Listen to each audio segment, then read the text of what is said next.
ఈరోజు వీడియోలో భగవద్గీత మొదటి అధ్యాయం కోసం తెలుసుకుందాం. ఇక్కడ ధృతరాష్ట్రుడు అంటున్నాడు, ఓ సంజయ, ధర్మక్షేత్రం కురుక్షేత్రమైన యుద్ధ భూమిలో నా పుత్రులు పాండుపుత్రులు ఏమి చేస్తున్నారు అనే క్వశ్చన్ని అడిగాడు.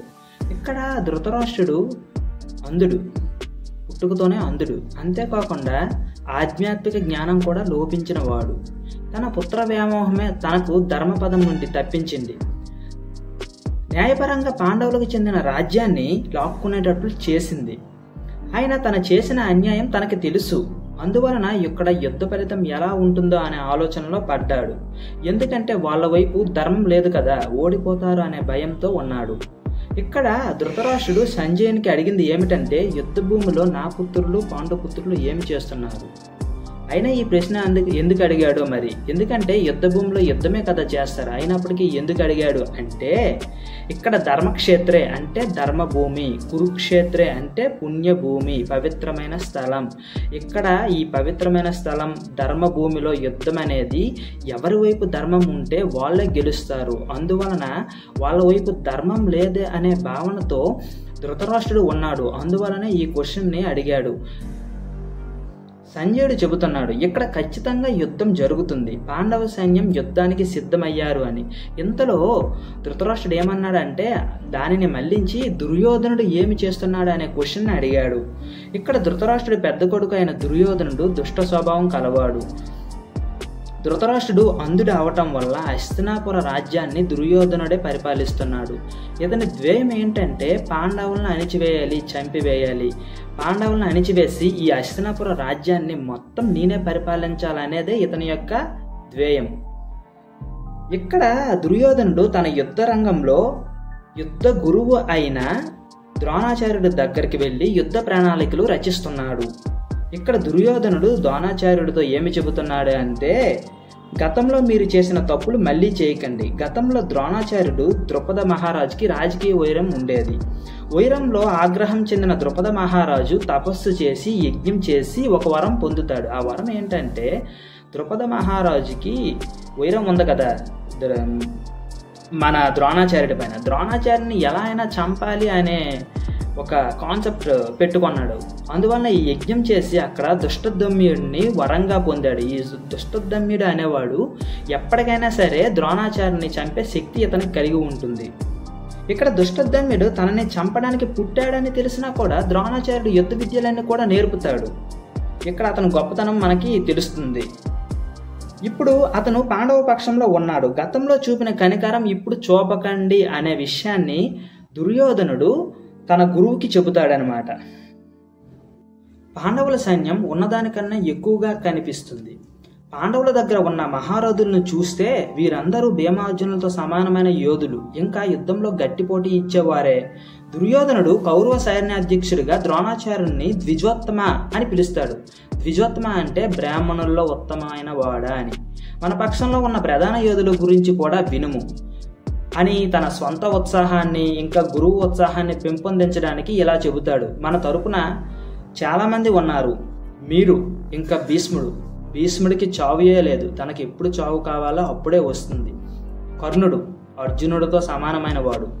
ఇంకా కృపాచార్యుడు, అశ్వత్థామ, వికర్ణుడు, వీళ్ళందరూ చాలా మంచి యోధులు.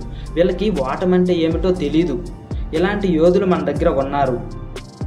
మన సైనిక బలం చాలా గొప్పది. ఇంకా మన సైన్యం భీష్మ పితామహుడిచే రక్షింపబడుతున్నది. భీష్మ పితామహుడు కౌరవ సైన్యానికి సర్వ సైన్యాధ్యక్షుడిగా ఉన్నాడు. తన మరణ సమయాన్ని తానే ఎంచుకునే వరం భీష్ముడికి కలదు. కాబట్టి అతన్ని ఓడించడం చాలా కష్టం. పాండవ పక్షం వైపు సైన్యాన్ని రక్షించడానికి దుర్యోధనుడు బద్ధశత్రువు అయిన భీముడు ఉన్నాడు. ఇక భీష్ముడు కౌరవులకి పాండవులకి కూడా పితామహుడే. ఇరు పక్షాల క్షేమం కోరేవాడే. పాండవులపై అతనికి ఉన్న ప్రేమ యుద్ధం చేయాలనే కోరికను తగ్గిస్తుంది. అయినప్పటికీ కూడా యుద్ధం చేస్తున్నాడు. అతనికి తెలుసు ఈ యుద్ధంలో కౌరవుల వైపు అధర్మం ఉంది కాబట్టి వాళ్ళు ఎలా అయినా ఓడిపోతారని. అయినా చేస్తున్నాడు. ఇంకా అతని కాన్ఫిడెన్స్ ఏంటంటే, శ్రీకృష్ణ పరమాత్మ పాండవుల వైపు ఉన్నాడు. అతను ఉన్నంత వరకు కూడా ఆ పాండవుల్ని ఎవరు ఓడించలేదనే విషయం కూడా తెలుసు. అయినా కూడా కౌరవుల పక్షాన యుద్ధం చేయడానికి నిర్ణయించుకున్నాడు. దీన్ని బట్టి అతని వ్యక్తిత్వం మనకి అర్థమవుతుంది. ఇంకా కౌరవ సేనా నాయకులందరూ కూడా మీ వ్యూహాత్మక స్థానాల్లో ఉంటూ భీష్మ పితామహునికి సహకారం అందించాల్సిందిగా దుర్యోధనుడు కోరుతాడు. భీష్మ పితామహుడు తన మనవడి హృదయంలో భయాన్ని అర్థం చేసుకున్నాడు. అతన్ని సంతోషపరచడానికి పెద్ద శబ్దంతో తన శంఖాన్ని పూరించాడు. సాక్షాత్తు శ్రీకృష్ణ పరమాత్మయ్య అవతలి పక్షంలో ఉండటంచే దుర్యోధనుడి విజయానికి ఏమాత్రం అవకాశం లేకపోయినా తన ధర్మాన్ని నిర్వర్తిస్తాను అని తన మనవడికి మాట ఇచ్చాడు. అప్పుడు యుద్ధ నియమాల ప్రకారం శంఖం పూరించడం అంటే యుద్ధం ప్రారంభం అవటం అని అర్థం. ఆ తర్వాత పాండవ సైన్యం మధ్యలో నుంచి తెల్లని గుర్రాలతో ఉన్న ఒక అద్భుతమైన రథం వచ్చింది. ఆ రథంలో శ్రీకృష్ణుడు, అర్జునుడు కూర్చొని ఉన్నారు. తమ దివ్య శంఖాన్ని పూరించారు. అతను కూర్చున్న అద్భుతమైన రథం అతనికి అగ్నిదేవుడు ఇచ్చిన వరం. ఋషికేశుడు అంటే శ్రీకృష్ణ భగవానుడు పాంచజన్యం అనబడే శంఖాన్ని పూరించాడు. అర్జునుడు దేవదత్తాన్ని పూరించాడు. భీముడు పౌండ్రం అనబడే బ్రహ్మాండమైన శంఖాన్ని పూరించను. ఇక ధర్మరాజు అనంత విజయాన్ని పూరించాడు. గొప్ప విలుకారుడైన కాశీరాజు, మహారథుడైన శిఖండి, దుష్టదమ్యుడు, విరాటుడు మరియు అజేయుడైన సాత్వికి, ద్రుపదుడు, ద్రౌపది యొక్క 5 కుమారులు, సుభద్రపుత్రుడైన అభిమన్యుడు కూడా వీరందరూ శంఖాన్ని పూరించారు. ఇక్కడ సంజయుడు ధృతరాష్ట్రునికి చెబుతున్నాడు, ఆ భీకరమైన శబ్దానికి భూమండలం దద్దరిల్లిపోయింది అని. ఆ శబ్దం కౌరవ సైన్య గుండెలలో బ్రద్దలు చేసింది. ఇక్కడ పాండవుల దగ్గర శ్రీకృష్ణ భగవానుడు ఉండటం వలన వారు ఎటువంటి భయానికి లోను కావడం లేదు. కానీ కౌరవ సైన్యానికి వాటమి భయం పట్టుకుంది. ఇక్కడ అర్జునుడికి రథం మీద శక్తిశాలి అయిన హనుమంతుడు చిహ్నం ఉంది. కాబట్టి అర్జునుడికి కవిధ్వజుడు అనే బిరుదు ఉంది. ఇక్కడ అర్జునుడు రథం మీద హనుమంతుడు ఉండడానికి గల కారణం కోసం తెలుసుకుందాం. ఒకసారి అర్జునుడు విలువిద్యల్లో తనకన్నా శక్తిమంతుడు ఎవ్వడూ లేదనే గర్వంతో ఉన్నాడు. శ్రీరామచంద్రుని సమయంలో వానరులు భారతదేశం నుంచి లంకకు ఒక సేతువుని ఏర్పాటు చేశారు. అప్పుడు దానికోసం అంత కష్టపడ్డారు ఎందుకు? నేనైతే ఒక బాణంతో 1 నిమిషంలో ఆ సేతువుని పూర్తి చేస్తాను అని శ్రీకృష్ణుడితో చెప్పాడు.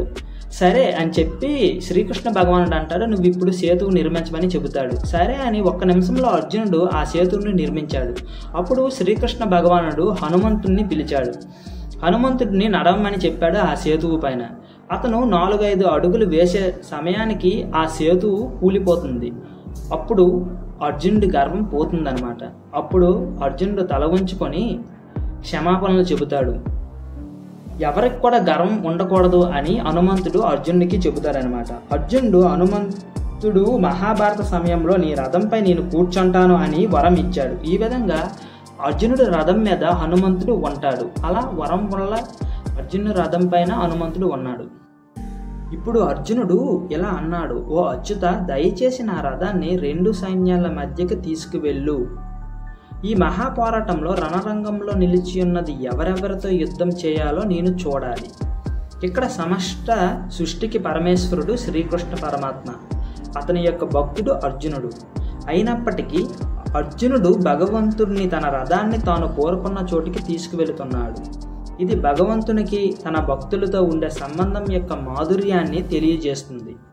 తన పట్ల భక్తుల ప్రేమకు రుణపడి భగవంతుడు వారికి దాసుడుగా అయిపోతాడు. నేను సర్వస్వతంత్రుడిని అయినా నా భక్తులకు బానిస అయిపోతాను. వారు నాకు అత్యంత ప్రియమైన వారు. ఇంకా నేను వారి ప్రేమకు రుణపడిపోతాను. ఇక్కడ అర్జునుడు సుఖంగా రథంలో కూర్చొని తనకి ఆదేశాలు ఇస్తుంటే అతని భక్తికి వశుడైపోయిన శ్రీకృష్ణ పరమాత్మ రథాన్ని నడిపే సారథి స్థానాన్ని తీసుకున్నాడు. ఇక్కడ అర్జునుడు ఏమంటున్నాడు అంటే, దుర్బుద్ధి గల ధృతరాష్ట్రుడి పుత్రులు సంతోష పెట్టడం కొరకు వారి పక్షాన యుద్ధం చేయడానికి వచ్చిన అందరినీ ఒక్కసారి నాకు చూడాలనిపిస్తుంది అంటాడు. నిజం చెప్పాలి అంటే అధర్మం కౌరవుల వైపు ఉంది. ఎందుకంటే రాజ్యంలో సగభాగం పాండవులకి ఇవ్వాలి. అలా చేయకుండా మొత్తం తీసుకున్నారు. ఇప్పుడు యుద్ధంకి వచ్చారు. ఈ యుద్ధంలో వారి తరపున ఉన్న వారందరూ కూడా అధర్మం వైపు పోరాటం చేస్తున్నట్టే. ఇక్కడ భీష్ముడు, ద్రోణాచార్యుడు మరియు ఇతర రాజుల సమక్షంలో కృష్ణ భగవానుడు ఇలా అన్నాడు, ఓ పార్థ, ఇక్కడ కూడి ఉన్న కురు వంశస్థుల్ని చూడుము. ఇక్కడ కురు అన్న పదం కౌరవులకు పాండవులకు ఇద్దరికి కూడా వర్తిస్తుంది. వారు ఇరువులు కురు వంశానికి చెందిన వారే. అయినప్పటికీ శ్రీకృష్ణ భగవానుడు కావాలని అర్జునుడికి బంధుత్వ భావం తెప్పించడం కోసం వాళ్ళిద్దరూ ఒకటే అన్న భావాన్ని తెలియజేశాడు. బంధుత్వ భావం రప్పించి అర్జునుడి మనస్సును గందరగోళానికి గురి చేశాడు. కలియుగ ప్రజలకు భగవద్గీత బోధించాలి కదా, అందుకోసం ధృతరాష్ట్ర పుత్రులు అనే పదం వాడకుండా కురు వంశస్థులు అని చెప్పాడు. ఎలా అయితే శస్త్రచికిత్స ముందు వైద్యుడు కురుపుతో ఉన్న రోగికి మొదట్లో చీము పట్టే మందు ఇచ్చి తరువాత రోగాన్ని నిరోధం చేయడానికి శస్త్రచికిత్స చేస్తాడో, అలానే భగవంతుడు కూడా ఆ విధంగా పనిచేస్తున్నాడు. మొదట అర్జునుడికి మోహం అనే భ్రాంతిని గురి చేసి తరువాత దాన్ని నిర్మూలించడానికి ప్రయత్నం చేస్తాడు. ఇక్కడ రెండు సైన్యంలో ఉన్న తన తండ్రులు, తాతలు, గురువులు, మేనమామలు, సోదరులు, దాయాదులు, పుత్రులు, మనవులు, మిత్రులు, మేనల్లుళ్ళు మరియు శ్రేయాభిలాషులను అర్జునుడు చూశాడు. అక్కడ ఉన్న వారందరినీ చూసి కుంతీపుత్రుడు అయిన అర్జునుడు మమకార భావంతో తీవ్ర దుఃఖంలోకి పడిపోయాడు. అతని మనస్సు అతలాకుతలం అయిపోయింది. అతని బుద్ధి గందరగోళానికి గురి అయ్యింది. అతని శౌర్యంకి బదులు పిరికితనం వచ్చింది. ఇక్కడ అర్జునుడు ఇలా అన్నాడు: ఓ కృష్ణ, ఈ యుద్ధంలో నా బంధుమిత్రులు ఒకరితో ఒకరు చంపుకోవడానికి పూనుకొన్నారు. నా బంధువులను చూసి నా అవయవాలు పట్టు తప్పిపోతున్నాయి, నా నోరు ఎండిపోతున్నది. ఈ బంధ వ్యామోహంలో అర్జునుడు తన కర్తవ్యాన్ని మర్చిపోయాడు.